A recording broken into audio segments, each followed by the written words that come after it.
गाफिलों की सोबत में कभी ना बैठे, कभी नहीं।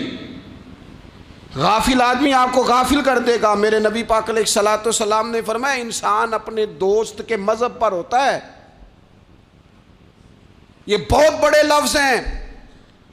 फरमाया अलमरउ अला दीन खलील ही, इंसान अपने दोस्त के मजहब पर होता है। तू देख तूने दोस्त किसको बनाया है। जो तेरे दोस्त का मजहब होगा वही तेरा हो जाएगा।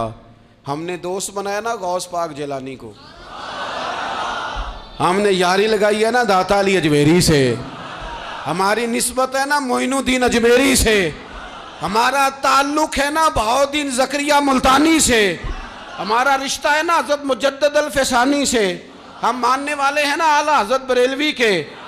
हमारा ताल्लुक है कभी जमाते अली से, कभी मेहरे अली से, हमारा इनसे ताल्लुक है। तो सुबह